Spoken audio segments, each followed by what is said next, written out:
Right. Hello, my friends. My name is Josh, and I am an alcoholic and a sex addict. And thank you for joining me here today on this call. And the topic for today is sunshine or walking in the sunshine.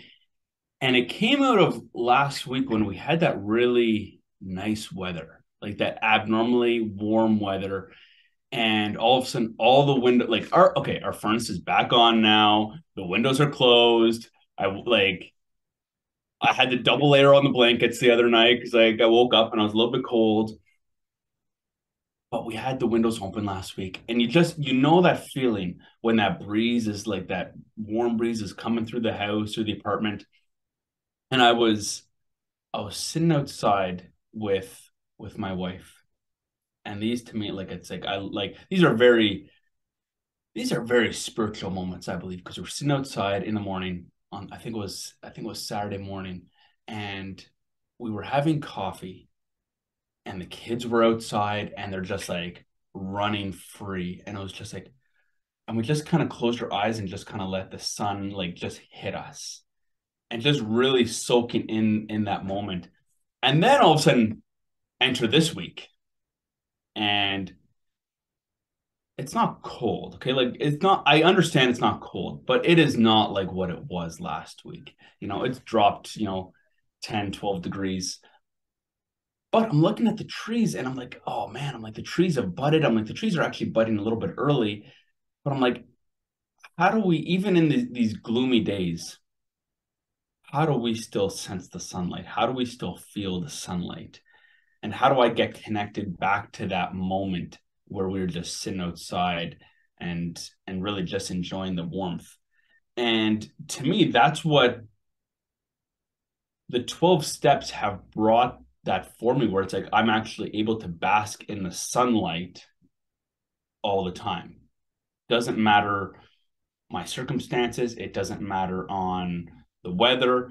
Um, you know, I come into the 12 steps, or I come into LifeLab, I come into recovery, and it's like I have this problem.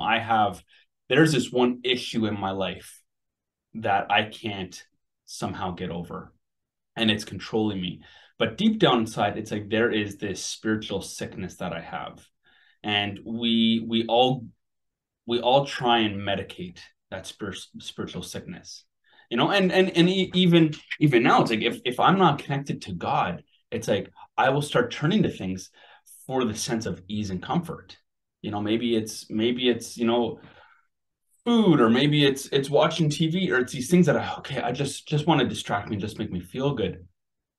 But the beauty of recovery is that it just doesn't stop with getting rid of whatever that problem was.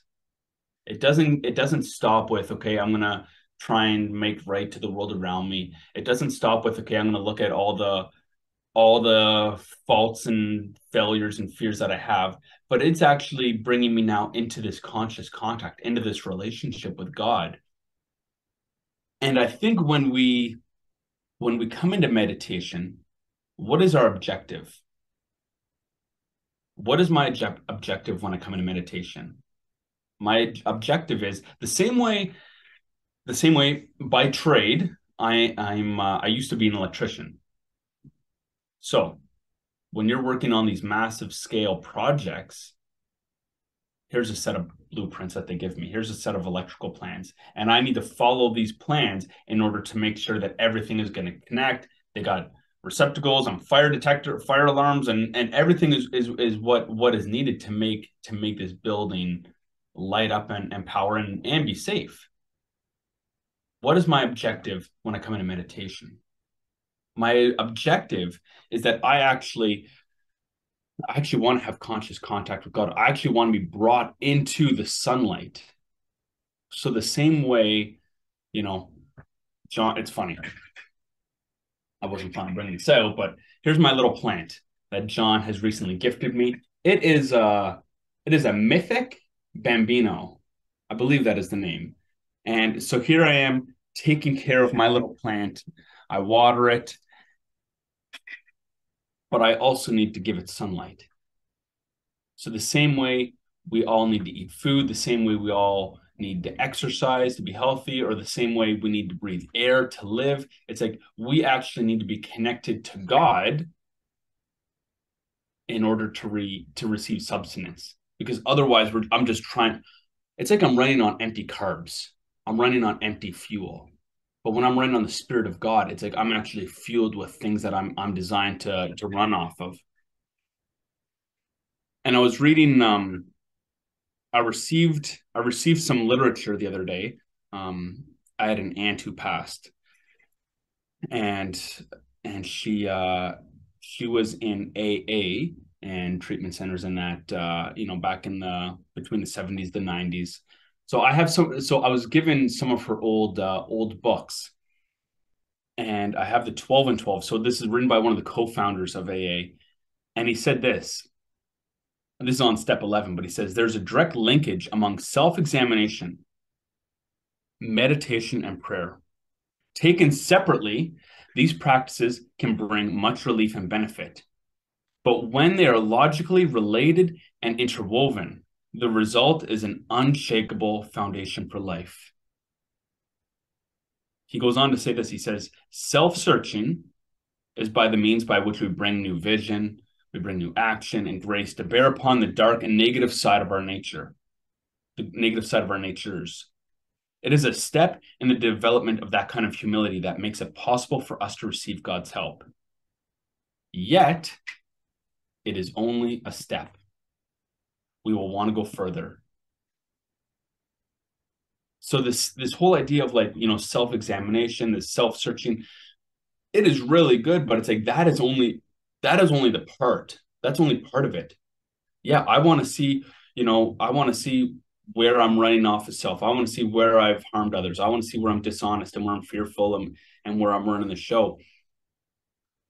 But I don't want to just leave it at that. I don't want to leave it at just this knowledge. I want to actually keep stepping forward, that I'm actually stepping forward into the sunlight of the Spirit, stepping into this contact with God. And the same way that myself, and I will say all of us here have seen the grace of God at work. We have all seen the grace of God at work. Even if you can't verbalize it, we have all seen the grace of God at work. And meditation is taking it a step further, where we are actually now starting to develop that spiritual muscle. So, what are the fruits of that? What are the fruits of meditation? I think one fruit can be emotional balance, emotional stability. So if you're like, well, I don't really because to me, I never grew up with meditation. It's kind of it feels like a weird thing. Like my interpretation of it before coming into recovery is that this is just a thing that the hippies do or the yogis do, and it's good for them. And it's like, and I see my son walking around the house and he tries to get us laughing. He just does I don't know. I have no idea where he even got that from. But I'm like, but he does that. I'm like, and I can't help but laugh. But it's like, but that's what I thought of meditation. I thought of meditation as it's like, I'm just going to center myself and I'm just going to do this. No, meditation is actually me focusing myself, focusing my body, focusing my mind, focusing my spirit onto the presence of God. And there's a prayer, and my friend prays this all the time. And it's by this I don't know what kind of monk he is. He's a monk from like 1,000 years ago. Saint Francis of Assisi. But the man, Saint Francis of Assisi, was I did not realize this. When I just think of monks, I just think of, okay, you're a holy person. But as I researched him a little bit, it's like he was actually a very troubled man. He was someone who actually went through the emotional ringer. He's one that was deeply traumatized. He had served in combat. He had seen a lot of things. He was wrestling things at nighttime, where it's like, his biographers say that it's like sleep was a struggle for him, and he had all these brother monks around him that he was caring for, and it just said that he was a deeply troubled man. But in all of that, this is what he focuses on. And I'll read the prayer that one of the, I'll be honest, it's the only prayer that I know of him. So if you're a St. Francis of Assisi historian, I'm like, you might want to say there's multiple, but this is the one prayer I know of. And it says this, it says, Lord, make me a channel of thy peace, that where there is hatred, I may bring love, that where there is wrong, I may bring the spirit of forgiveness, that where there is discord, I may bring harmony, that where there is error, I may bring truth, that where there is doubt, I may bring faith, that where there is despair, I may bring hope, that where there are shadows, I may bring light, that where there is sadness, I may bring joy. Lord, grant that I may seek rather to comfort than to be comforted, to understand than to be understood, to love than to be loved. For it is by self-forgetting that one finds. It is by forgiving that one is forgiven. It is by dying that one awakens to eternal life. Amen. And I think when I read this, we have to look at this like what is the essence of what this is trying to say? What is the essence of what this is trying to what this prayer is showing me? And really, I'm actually trying to, it's, what does it say at the beginning? I'm trying to channel something. So I'm trying to channel the peace of God. I'm trying to channel God's love, his forgiveness, his harmony. I'm not trying to come in being like, okay, God, how can you fix these scenarios? But God, let your will be done. God, how can I be filled with your spirit right now? And I think that this is something, I think this is something I'm just in my life, this is something that has not been implemented. This is something that has not been sorry, when I say it hasn't not been implemented, this is something that I did not grow up with, that I implement it now. This is not something that I grew up knowing how to do. I've, like I said earlier, I wasn't really sure what it was, and it kind of sounded weird. But I think when we come into this, we actually need to be taught how to do this. We live in a society right now where there are so many things that are vying for your attention, whether it's just the billboard flickering that neon or LED light, or it is the social media, or you're chasing after the kids, just trying to get supper on the table and help with, Lord bless you, if they're trying to get them to do homework. And we have all these things that are pulling us in all these directions. But can I slow down just for a moment and connect to the Spirit of God? So the same way I need to be taught, really, I need to be taught how to eat well. I need to be taught how to exercise. I need to be taught how to read and how to write. I think I actually need to be taught how to meditate.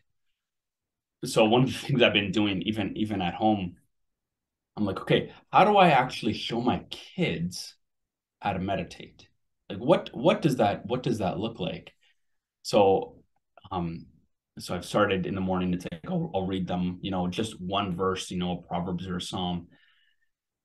And then after that, we'll talk about the days and what the day ahead looks like, and if there's any anxieties. And then I've done this a couple of times where I'm like, okay, well, we're just going to actually sit quietly right now and just meditate and just try and focus on Jesus.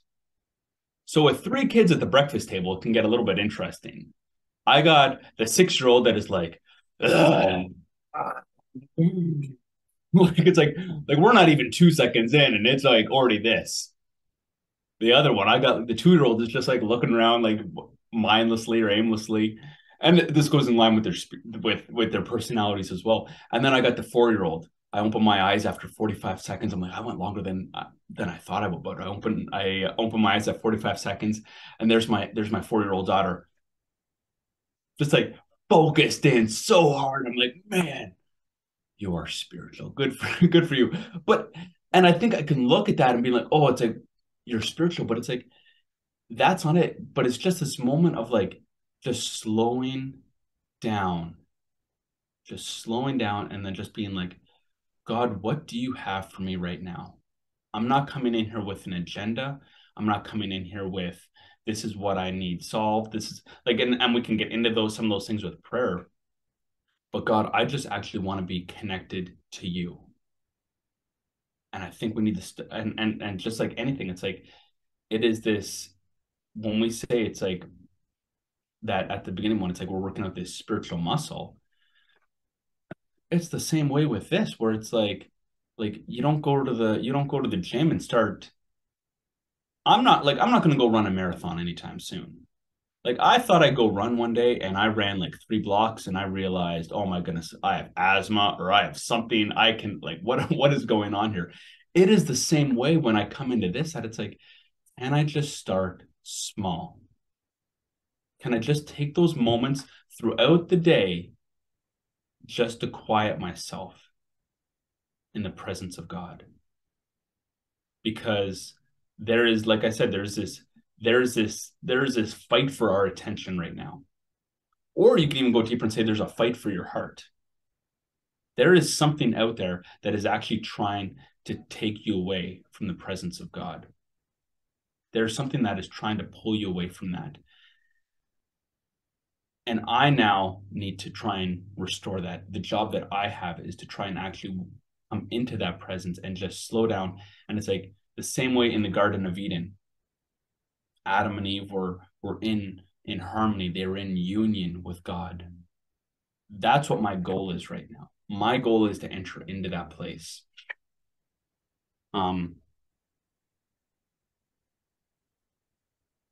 So throughout the day, am I making decisions to turn from something? Am I making decisions to turn to things that are going to give me comfort, or am I turning to things that are going to distract me, or am I turning things that it's like, well, it's up to Josh right now. Josh has to figure out this problem, or Josh has to do these things, or am I actually turning in that moment?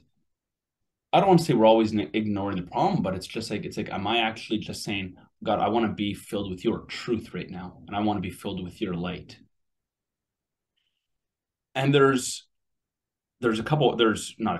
many references to meditation in the Bible.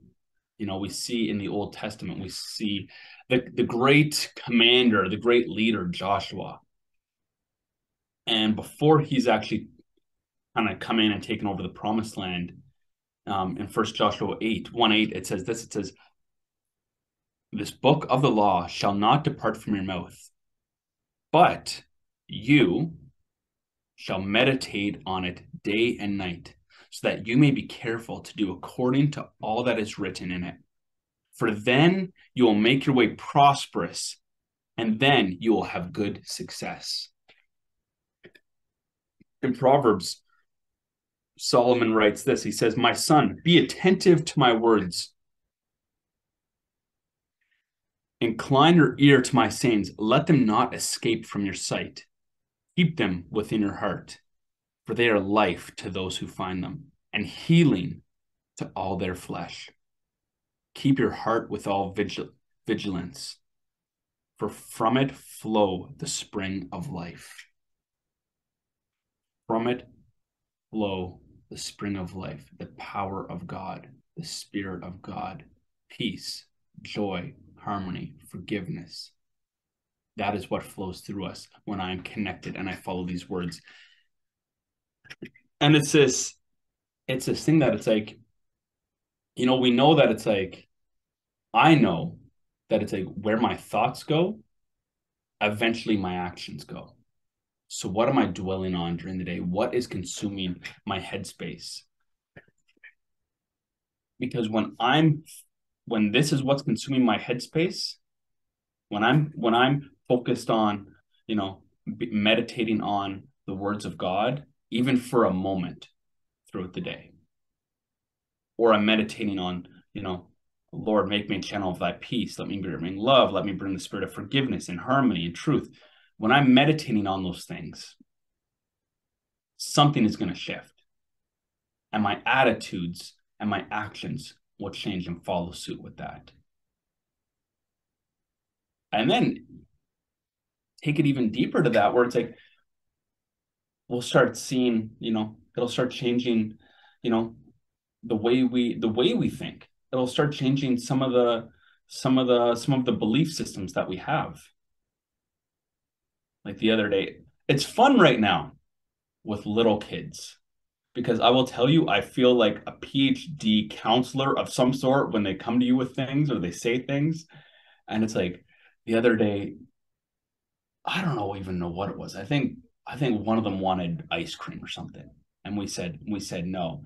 And the response was, "Oh, parents are always the worst." Or oh yeah.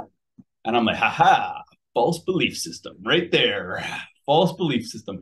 And it was like, and it's like, it's fun to joke about that. But for me, it's like, are these the thoughts that are in my head? Are these the belief systems that start forming that it's like, oh, like, you know, my wife said this to me, or the kids said that to me, or the tax man did this. And it's like, and I have all these belief systems that come out. But if I'm focused on this though, just being like, God, keep it, or sorry, what does it say? It says, keep your heart with all vigilance. Keep my heart with careful watch.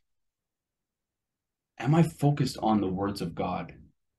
Is that what I'm meditating on? Is that what I'm turning myself to?